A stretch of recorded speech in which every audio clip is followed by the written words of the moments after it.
श्रीमन्नारायण नारायण नारायण, श्रीमन्नारायण नारायण नारायण, श्रीमन्नारायण नारायण नारायण, भजमन नारायण नारायण नारायण, भजमन नारायण नारायण नारायण, श्रीमन नारायण नारायण नारायण। 10वां अध्याय। मेरी दिव्य विभूतियाँ अर्जुन मित्र पार, पक्षी गण में गरुड़ मैं, पशुओं में हूँ शेर, शस्त्रधारियों में हूँ मैं कौशल्या सुतराम, पांडव गण में पार्थ हूँ, यदुवन में घनश्याम, उनके भीतर मुख्य जो सुन पांडव सरदार, देवों में मैं विष्णु हूँ, गिरीन में मैं सुमेर, बलधारियों में मित्रवर, मैं हूँ प्रिय बलराम, मेरी सकल विभूति है बेजर परम ललाम। कृष्ण भगवान बोले, हे महाभाव, और भी मेरे कल्याण कारक वचन सुनो।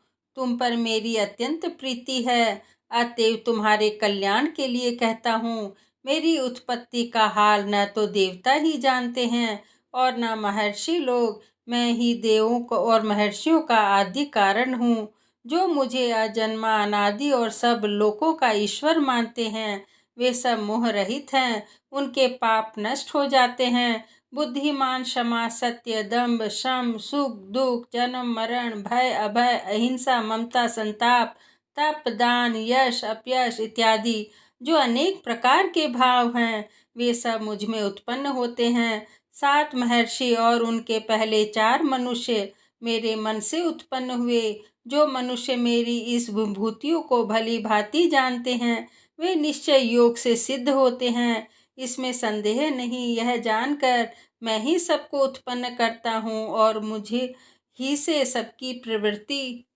होती है। विवेकी प्राणी मेरी उपासना करते हैं, वे मुझ में अपने चित्त और प्राणों को लगाकर एक दूसरे को समझाते हुए भजन करते सदा संतुष्ट और सुखी रहते हैं। चित्त को सावधान करके प्रीति पूर्वक भजन करने वालों को मैं ऐसा बुद्धि योग देता हूँ जिससे वे मुझे प्राप्त कर लेते हैं। उन पर अनुग्रह करके मैं उनकी बुद्धि में स्थित हो दैदीप्यमान ज्ञान देता हूँ। अर्जुन ने कहा, आप पर ब्रह्म हो, परम धाम हो, परम मित्र, अचल और दिव्य पुरुष हो, आदि देव हो, अजन्मा हो, सन्यासी हो। तुमको सब ऋषि देव ऋषि नारद अमित देवज्ञ और व्यास भी ऐसा कह गए और स्वयं मैं व तुम भी कह रहे हो। हे केशव, जो तुमने मुझसे कहा सो सब सत्य मानता हूँ। हे भगवान, देवता और दानव इन दोनों में से तुम्हारे रूप को नहीं जाना है।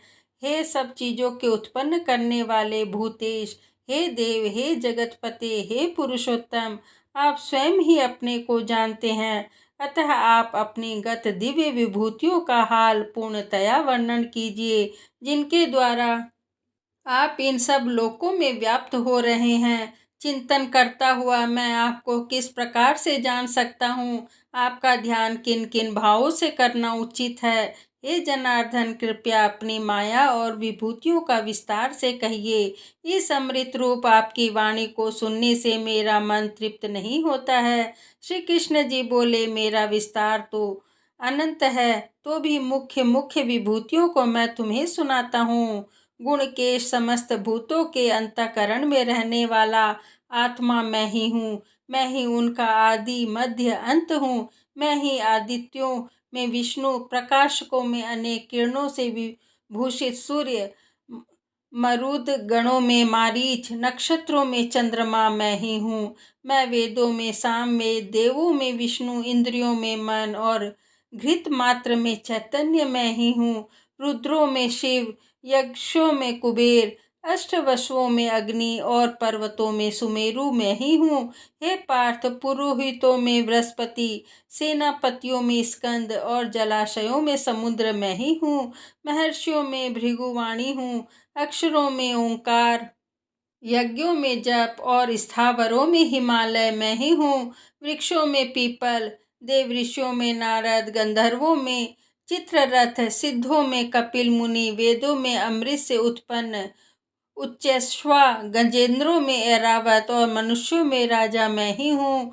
धातुओं में वज्र, गोवों में कामधेनु, प्रजा की उत्पत्ति करने वालों में कामदेव और सर्पों में वासुकी मैं ही हूँ।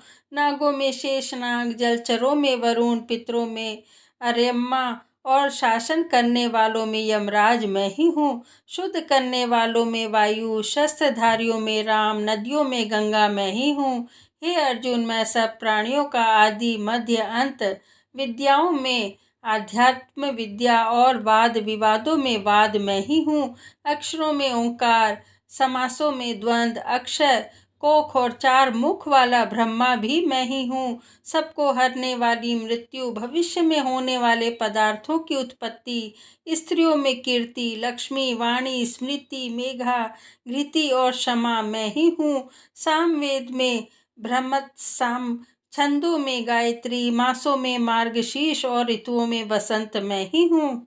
यादवों में वासुदेव, पांडवों में अर्जुन, मुनियों में व्यास और कवियों में शुक्र मैं ही हूँ। दमन करने वालों में दंड, जय चाहने वालों में नीति, गुह पदार्थों में मौन तथा ज्ञानियों में ज्ञान मैं ही हूँ। और हे अर्जुन, भूत भाव का जो बीज है वह भी मैं ही हूँ। मेरे अतिरिक्त चराचर भूत कुछ भी नहीं है। हे परंतप, मेरी दिव्य विभूतियों का अंत नहीं है। यह विभूतियों का विस्तार मैंने संक्षेप में कहा है। जो जो वस्तु ऐश्वर्यवान, शोभायमान और यशवान है, उसने मेरे ही तेज के अंश के उससे उत्पन्न हुआ जानो। यही जानो कि मैं अपने एक ही अंश से इस संपूर्ण जगत में व्याप्त हूँ। इस तरह भगवत गीता का 10वां अध्याय संपूर्ण हुआ। ओम नमो भगवते वासुदेवाय नमः। ओम नमो भगवते वासुदेवाय नमः। ओम नमो भगवते वासुदेवाय नमः। 10वें अध्याय का महात्म्य। श्री नारायण जी बोले, हे लक्ष्मी जी, अब 10वें अध्याय का महात्म्य कहता हूँ, तू श्रवण कर। बनारस नगर में एक धीरज नाम का ब्राह्मण रहता था। एक दिन शिवजी के एक गण ने उस ब्राह्मण को मरा हुआ पड़ा देखा और फिर शिवजी से जाकर कहा, हे स्वामीन, इसने कौन सा पुण्य किया है जिससे भली जगह मृत्यु पाई। इसको चारों बातें भली आपनी हैं। एक बनारस क्षेत्र, गंगा जी का स्नान, संतों तथा काशी विश्वनाथ जी के दर्शन, अन्न को छोड़ना, एकादशी का दिन। हे स्वामीन, इसने ऐसा क्या पुण्य किया था जिससे इसको यह गति प्राप्त हुई। शिवजी बोले, हे गण, एक दिन यह ब्राह्मण विश्वेश्वर महादेव जी के दर्शन को जा रहा था। मार्ग में धूप की गर्मी के कारण इसका दम घुटने लगा और चक्कर खाकर मंदिर के निकट गिर पड़ा। इतने में श्रगणों नाम का गण आया। देखा तो ब्राह्मण मूर्छित पड़ा है। उसने जाकर शिवजी से कहा, हे भगवान, एक ब्राह्मण आपके दर्शन को आया था, वह मूर्छित पड़ा है। शिवजी बोले, हे श्रगणों, इसके पिछले जन्म की कथा मैं कहता हूँ। एक समय कैलाश पर्वत पर पार्वती और हम बैठे थे कि एक हंस मेरे दर्शन को आया। वह हंस ब्रह्मा का वाहन था। ब्रह्मलोक से मान सरोवर को जाता था। उस सरोवर में सुंदर कमल के फूल थे। वह हंस एक कमल को लांघने लगा। उसकी परछाई कमल पर पड़ी तो वह हंस श्याम वर्ण होकर आकाश से गिर पड़ा। तभी उसी समय उस मार्ग से मेरा एक गण आया। हंस को गिरा देख गण ने कहा, हे स्वामी, वह हंस आपके दर्शन को आया था, सो श्याम वर्ण होकर गिर पड़ा। गण मेरी आज्ञा से हंस को ले आया। मैंने पूछा, हे हंस, तू श्याम वर्ण क्यों हुआ। हंस ने कहा, मैं आपके दर्शनों को आ रहा था। मान सरोवर में कमल के फूल खिले हुए थे, उनको लांघ कर आया। उससे मेरी देह श्याम वर्ण हो गई और मैं आकाश से गिर पड़ा। कारण मैं नहीं जानता। यह सुन शिवजी हंसे। तब आकाशवाणी हुई कि हे शंभू जी, कमलनी से पूछो, वह कहेगी। कमलनी ने कहा, मैं पूर्व जन्म में पद्मावती नामक अप्सरा थी। उस समय एक ब्राह्मण गंगा किनारे स्नान कर गीता जी के 10वें अध्याय का पाठ किया करता था। एक दिन इंद्र का सिंहासन हिला। तब इंद्र ने मुझे आज्ञा दी कि तू जाकर उस ब्राह्मण की तपस्या भंग कर आज्ञा पाकर मैं उस विप्र के पास गई। उस विप्र ने मुझे श्राप देकर कहा, अरे पापिनी, तू कमलनी हो जा। उसी समय मैं कमलनी हो गई। तभी से मैं गीता जी के 10वें अध्याय का पाठ करती हूँ। उसी से मेरा यह तेज है कि मुझको लांघने वाला काला होकर अचेत हो जाता है। हंस ने पूछा कि मेरा यह श्याम वर्ण कैसे श्वेत होवे, और तूने इस कमल देह से छूटकर कैसे देही पावे। तब कमलनी बोली, जब कोई श्री गीता जी के 10वें अध्याय का पाठ सुनावेगा तब उद्धार होगा। तब एक ब्राह्मण ने सरोवर से स्नान कर गीता के 10वें अध्याय का पाठ किया और उस हंस तथा कमलनी ने सुना। तब उनका उद्धार हुआ। जय श्री गीता माता की जय। श्री कृष्ण भगवान की जय। श्रीमन नारायण नारायण नारायण, श्रीमन नारायण नारायण नारायण, श्रीमन नारायण नारायण नारायण, भजमन नारायण नारायण नारायण, भजमन नारायण नारायण नारायण, श्रीमन नारायण नारायण